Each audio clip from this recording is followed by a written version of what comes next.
Hi అందరికీ welcome back to Subbaiah's coding corner.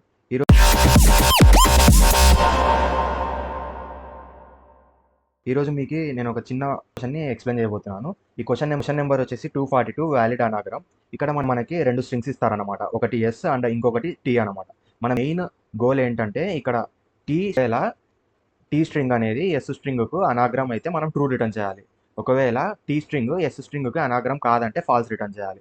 అసలు ముందు అనాగ్రామ్ అంటే ఏంటంటే మనకి ఫస్ట్ ఎస్ అనే స్ట్రింగ్ ఇచ్చారు కదా, ఆ ఎస్ అనే స్ట్రింగ్లో ఉన్న every character present in T character అనమాట. ప్రతి క్యారెక్టరు టీ క్యారెక్టర్లో ఉండాలి. అలాగే పొజిషన్ చేంజ్ అవ్వాలి.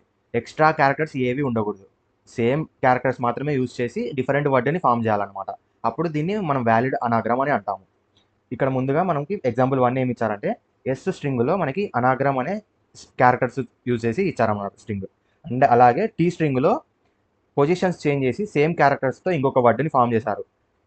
పొజిషన్స్ మాత్రమే చేంజ్ అయినాయి, ఆల్ క్యారెక్టర్స్ సేమ్ అవే రిపీట్ అయినాయి. సో దీని అవుట్పుట్ వచ్చేసి మనకి ట్రూ అని రిటర్న్ చేస్తాం అనమాట. కమింగ్ టు సెకండ్ ఎగ్జాంపుల్, ఇక్కడ మనకి ఫస్ట్ ఎస్ స్ట్రింగ్లో ర్యాట్ అని ఇచ్చారనమాట స్ట్రింగ్ మనకి. అండ్ అలాగే టీ స్ట్రింగ్లో కార్ అని ఇచ్చారు. మనకి ఇక్కడ పొజిషన్స్ చేంజ్ అయినాయి, అలాగే క్యారెక్టర్స్ కూడా చేంజ్ అయినాయి. ఇలాంటి కేసులో మనము దీన్ని అనాగ్రామ్ అనము. సో అప్పుడు మనం ఫాల్స్ అని రిటర్న్ చేయాలి. ప్రిపేర్ చేసిన నోట్స్ అనమాట. ఇది నేను డిస్క్రిప్షన్లో ఇస్తాను, ఒకసారి చెక్ చేయండి. ఇక్కడ మనకి ప్రాబ్లమ్ స్టేట్మెంట్ ఉంది, నేను ఆల్రెడీ డిస్కస్ చేశాను కదా. తర్వాత ఇప్పుడు కమింగ్ టు ఎగ్జాంపుల్స్, ఇక్కడ మనకి రెండు స్ట్రింగ్స్ ఇచ్చారు. ఒకటి అనాగ్రామ్ అనేసి ఎస్ స్ట్రింగ్లో స్టోర్ అయింది అది. నెక్స్ట్ వచ్చేసి నగరం అనేసి అది టీ స్ట్రింగ్లో స్టోర్ అయింది అనమాట. ఇవి రెండు సేమ్ క్యారెక్టర్స్ని ఉన్నాయి కాబట్టి, ఓన్లీ పొజిషన్స్ చేంజ్ అయినాయి కాబట్టి మనం ట్రూ అనేది రిటర్న్ చేయాలన్నమాట. నగరంలో అన్ని లెటర్స్ సేమ్గా ఉన్నాయి, సో వ్యాలిడ్ అనాగ్రామ్ అని రిటర్న్ చేస్తాం అనమాట. ఎగ్జాంపుల్ 2కి వస్తే మనకి ఇక్కడ ర్యాట్ మరియు కార్ అనే క్యారెక్టర్స్ ఇచ్చారు కదా. సో ఈ క్యారెక్టర్స్ అన్నిటి డిఫరెంట్గా ఉన్నాయి, సో ఇది వ్యాలిడ్ అనాగ్రామ్ కాదనమాట. సో మనం ఫాల్స్ అనేది రిటర్న్ చేస్తాము. దీన్ని సాల్వ్ చేయడానికి నేను యూజ్ చేసే అప్రోచ్ ఏంటంటే, ఈ స్టెప్ 1లో ఏం చేస్తామంటే రెండు స్ట్రింగ్స్ లెంత్ ఒకటేనా కాదా అని చెక్ చేస్తాం అనమాట. ఒకవేళ డిఫరెన్స్ ఉందంటే ఫాల్స్ అని డైరెక్ట్గా రిటర్న్ చేసేస్తాం. స్టెప్ 2లో తర్వాత స్ట్రింగ్లో అన్ని క్యారెక్టర్స్ని కౌంట్ చేసి ఫ్రీక్వెన్సీ కంపేర్ చేస్తాం అనమాట. ఫస్ట్ స్ట్రింగ్కి సెకండ్ స్ట్రింగ్కి మనం ఫ్రీక్వెన్సీ కంపేర్ చేస్తాం అనమాట. థర్డ్ స్టెప్ చివరిలో ఈ ఫ్రీక్వెన్సీ మ్యాచ్ అవుతుంది అంటే ట్రూ రిటర్న్ చేస్తాం అనమాట, లేకపోతే ఫాల్స్ రిటర్న్ చేస్తాము. ఇది నా అప్రోచ్ అనమాట. తర్వాత నేను డీటెయిల్గా ఎక్స్ప్లెనేషన్ ఇస్తున్నాను. ఏంటంటే మనం ఫస్ట్ లెంత్ చెక్ చేస్తాం అనమాట. ఒకవేళ రెండింటి లెంత్ సేమ్ అయితే మనం ట్రూ రిటర్న్ చేస్తాము, అంటే ఫాల్స్ రిటర్న్ చేస్తాం అనమాట. నెక్స్ట్ చెప్పుకోతుంది ప్రాబ్లమ్ని సాల్వ్ చేయడానికి టైం కాంప్లెక్సిటీ మనకి big O of time complexity తీసుకుంటుంది అనమాట.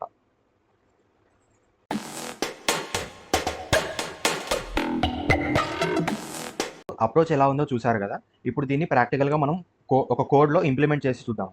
ఫస్ట్ ఇంప్లిమెంట్ చేయాలంటే మనకి ఫస్ట్ స్టెప్ ఏముంది అప్రోచ్లో, రెండు ఇచ్చిన స్ట్రింగ్స్ని కంపేర్ చేయాలన్నమాట. వాటి యొక్క లెంత్ సేమో కాదో మనం చెక్ చేయాలి. ఒకవేళ ఇచ్చిన రెండు స్ట్రింగ్స్ యొక్క లెంత్ అనేది సేమ్ కాదు అంటే ఫాల్స్ని రిటర్న్ చేయాలి. సో దీనికోసం మనం ఇఫ్ కండిషన్ని చూసుకుంటాం అనమాట. If S dot length not equal to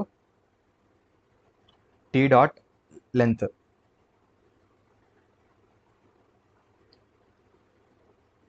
ఒకవేళ ఇవి రెండు నాట్ ఈక్వల్ అంటే మనం ఫాల్స్ని రిటర్న్ చేయాలన్నమాట.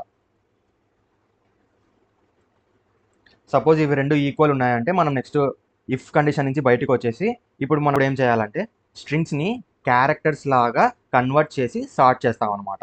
దీనికి సెకండ్ స్టెప్లో ఉన్నాము. స్ట్రింగ్స్ని క్యారెక్టర్ అరేస్గా కన్వర్ట్ చేసి సార్ట్ చేయాలన్నమాట. సో దీనికోసం మనం ముందుగా రెండు క్యారెక్టర్ అరేని క్రియేట్ చేసుకోవాలన్నమాట. ఫస్ట్ క్యారెక్టర్ అరే వచ్చేసి ఎస్ స్ట్రింగ్ని స్టోర్ చేసుకుంటాము. సెకండ్ క్యారెక్టర్ అరేలో టీ స్ట్రింగ్ని స్టోర్ చేసుకుంటాం. దీనికోసం మనము ముందుగా ఎస్ అరేని స్టోర్ చేసుకోవడం కోసం నేను ఎస్ అరే అని ఒక వేరియబుల్ క్రియేట్ చేసుకుంటున్నాను, అరే వేరియబుల్ ఇది. దీంట్లో నేను ఎస్ స్ట్రింగ్ యొక్క క్యారెక్టర్స్ని స్టోర్ చేసుకుంటాను అనమాట. టు క్యార్ అరే. సేమ్ ఇలాగే నేను టీ స్ట్రింగ్ని కూడా స్టోర్ చేసుకోవడం కోసము ఇంకొక క్యారెక్టర్ అరేని క్రియేట్ చేసుకుంటున్నాను. Is equal to T dot to char array. తర్వాత నేను ఈ రెండు అరేలని సార్ట్ చేస్తాను అనమాట. అరేస్ డాట్ సార్ట్ ఆఫ్, మనం ఇక్కడ పాస్ చేయాలన్నమాట, అరేని పాస్ చేయాలి. నేను ఫస్ట్ ఎస్ అరేని పాస్ చేస్తున్నాను. ఇలా పాస్ చేసామంటే అవి ఆటోమేటిక్గా సార్ట్ అయిపోతాయి అనమాట. ఇవి ప్రీ డిఫైన్డ్ మెథడ్స్ కాబట్టి. అరేస్ డాట్ సార్ట్, ఇప్పుడు టీ స్ట్రింగ్ని పాస్ చేస్తాను, అంతే. ఇవి రెండు ఆటోమేటిక్గా సార్ట్ అయిపోయినాయి. ఇప్పుడు మనం నెక్స్ట్ ఏం చేయాలి, కంపేర్ చేయాలన్నమాట. కంపేర్ చేయడానికి కంపేర్ చేసి నేను ఆటోమేటిక్గా రిటర్న్ చేస్తాను అనమాట. Return arrays dot equal, arrays dot equals. మనం ఇక్కడ ఏం కంపేర్ చేస్తున్నాము, ఎస్ఆర్ఏని కంపేర్ చేస్తున్నాము.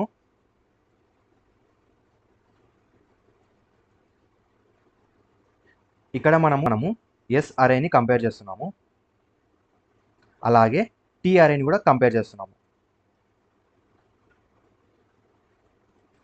ఒకవేళ ఇవి రెండు కంపేర్ చేసినవి సేమ్ ఉన్నాయంటే మనకి ట్రూ అనేది రిటర్న్ అవుతుంది, లేదంటే ఆటోమేటిక్గా ఫాల్స్ అనేది రిటర్న్ అవుతుంది. ఒకసారి రన్ చేసి చూద్దాం.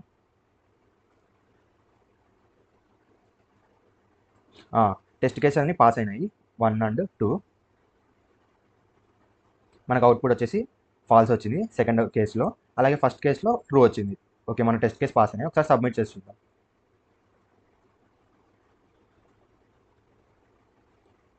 Nice. Time complexity and space complexity కూడా కరెక్ట్గా సరిపోయింది. Thanks for watching this video. Please like, share and subscribe.